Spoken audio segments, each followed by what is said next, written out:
Welcome to the deep dive. We're here again, taking the sources you've provided and really digging in. That's right. Today, we're looking at this fascinating excerpt from an author's work. It paints a picture of a future. Well, it's pretty drastically changed by environmental shifts and societal collapse. It really does. The material you sent over, it shows a stark reality. We're talking about a world dealing with just relentless heat, intense heat, Yeah. and severe resource scarcity, water, food, plus the breakdown of pretty much all the old structures. So our mission today is to unpack what this author is suggesting, right? What allows communities to actually survive in these conditions. Exactly. What are the core elements? We want to understand how they face these overwhelming challenges. Yeah. And the author seems to point to a few key things. We'll be exploring the general survival struggle, obviously, but also the vital role of, specifically, female cooperation, and also the power of spirituality, inner strength, which might seem surprising in that context. It's a crucial mix.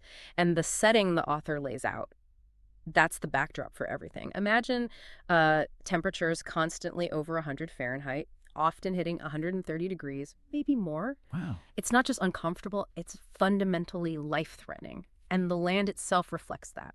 Scarred forests, barren deserts, huge areas just covered in ash. Desolate. Completely. These are the sort of non-negotiable environmental pressures shaping every single moment. Okay, so let's start there. The basic struggle. What does the author really show us about how hard it is just to survive day to day? Oh, it's presented as completely all-consuming. The environment dictates everything. The heat is brutal, yeah, but the drought, the lack of water is maybe even more critical. Right. The author describes rivers just gone, dried up. So people have to find these little temporary streams after it rains, which is rare. Wow. Okay. Or they're painstakingly collecting dew, figuring out how to get water from certain cacti, or searching for old wells, which is dangerous. Finding enough water is this constant life or death task. And it's not just finding water, is it? The descriptions of the land moving around sounds incredibly difficult, too. Absolutely. Trying to navigate through scarred forests or trek across ash wastelands, dealing with harsh desert conditions. The environment itself is an obstacle. Right. Every journey is a massive physical test, made worse by the heat and the lack of water.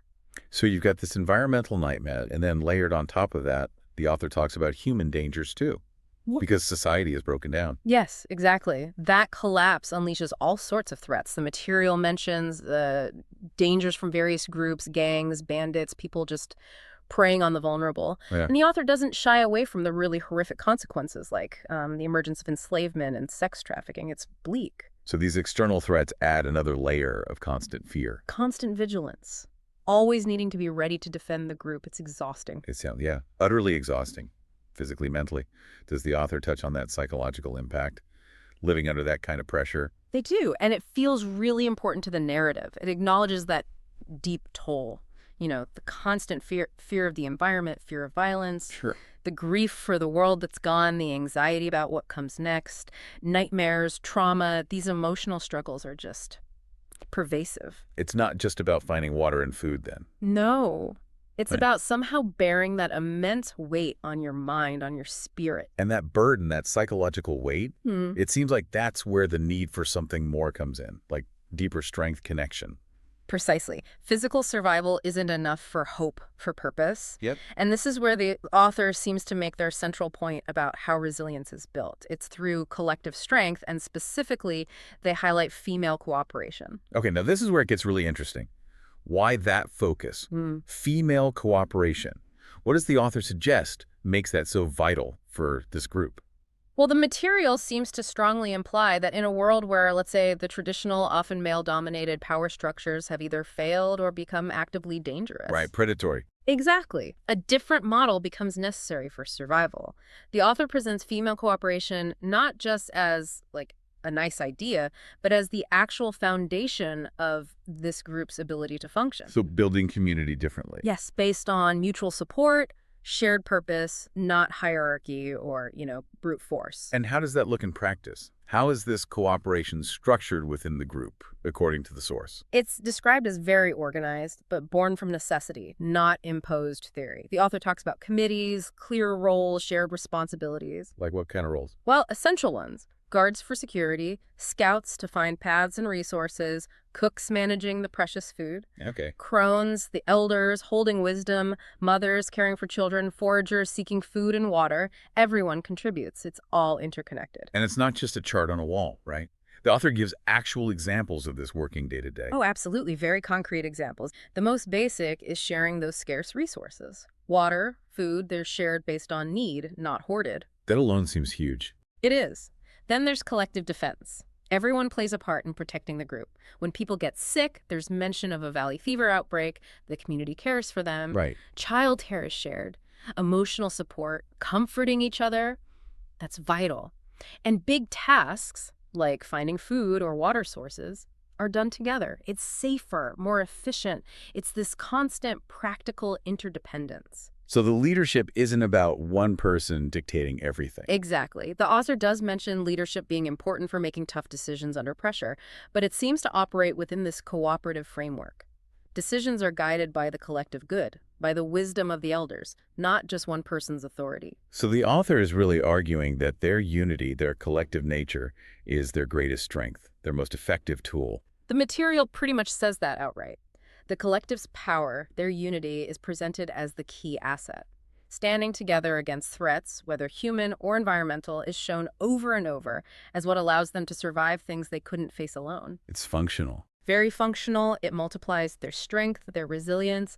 Yeah. It's fascinating because it addresses both the practical survival needs and that deep psychological need for belonging, for connection that we talked about earlier. It pushes back against the isolation and despair the world forces on there. Precisely. Relying on each other, sharing the load, sharing successes. Yeah. It builds purpose, fights that psychological toll. It's the antidote. Okay, so shifting gears a bit.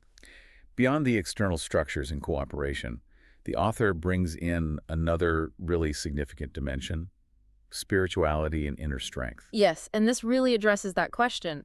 Where do you find hope?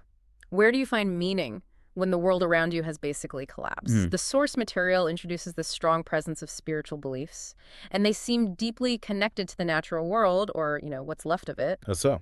There's a reference for an earth goddess figure, sometimes called Gaia, seeing the planet itself as powerful, a source of life, even in its damaged state. And this connects to ancestral wisdom. Yeah, the author talks about ancestral female spiritual leaders, figures like Sibyls, and especially the crones, the elders within the current group. They're seen as holding that wisdom, providing guidance. So the crones, the elders, what's their specific role in maintaining this spiritual dimension and resilience? They seem absolutely central. They're the keepers of knowledge, the anchors for morale. The author describes things like crone time, where they tell stories, share wisdom, history. They lead rituals, blessings. They offer spiritual and emotional support. Their presence provides this sense of continuity, of meaning that goes beyond just the daily struggle. So the spirituality isn't just confined to specific ceremonies. It's more woven into life. It seems to be. The source mentions simple things like invocations, blessings, blessed be Gaius, just acknowledging that connection. Right. Faith isn't just abstract belief. It feels rooted in connection to something larger, the earth, nature, even in its broken state. Finding hope in the things that still endure, like the moon, the stars, or even just quiet moments.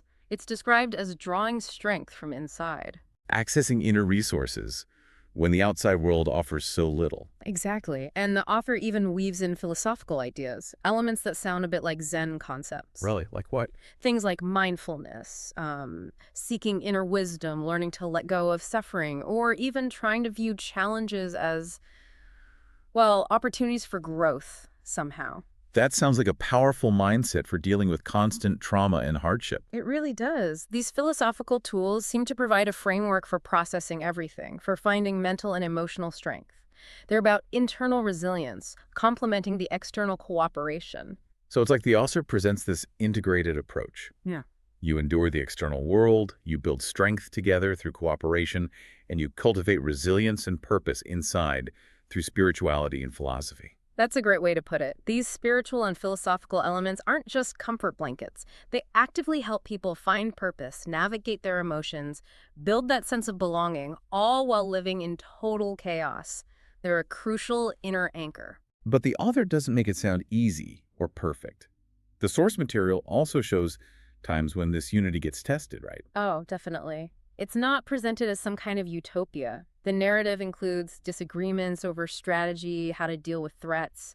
There are moments of real fear, despair. So it's realistic. Yeah, it shows that maintaining this collective strength, this spiritual grounding, it's an ongoing effort. It takes work. It's not automatic, even for them.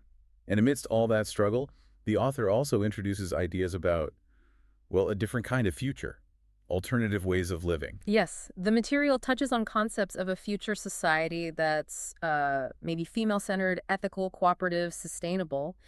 These visions appear in the text, How so? sometimes as aspirations, sometimes embedded in the wisdom from the crones or in accounts of what could be, and they seem very connected to the group's journey towards a specific goal, a refuge mentioned in the source, the Safehouse. Ah, so these aren't just abstract ideals, they're tied to a tangible hope, a destination. Right. Exactly. These ideas, these aspirations for something genuinely different and better, they act as a powerful motivation. They provide hope. Hmm. It's not just about surviving today. It's about actively striving towards a future built on the principles they've had to learn and adopt. Okay, so if we step back and look at the whole picture presented by the author, Yeah. the key takeaways seem to be about this complex interplay. Mm-hmm. You have these extreme environmental and societal challenges on one side, and the response is this blend of vital female cooperation and collective action for basic survival, Right. but grounded and sustained by this deep well of spirituality, belief, and inner strength. That's what provides the resilience, the guidance, the hope. It's a really compelling argument the author makes that survival under these kinds of pressures demands so much more than just, finding water or building shelter. It requires building incredibly strong internal foundations personally, and maybe even more critically, those unbreakable community bonds. Forged through shared experience and shared belief. Exactly, forged through mutual support and a shared vision of something meaningful. It paints a picture of resilience that's deeply rooted in both the collective spirit and the individual spirit. Tapping into that shared purpose, that inner strength, becomes just as vital as any external resource. Yeah, a unique kind of resilience, born out of the absolute worst conditions, it seems. Born out of necessity, absolutely, forged through hardship support, and that conscious effort to connect with something deeper, both inside themselves and with each other. So maybe a final thought for you, the listener, to mull over thinking about this material.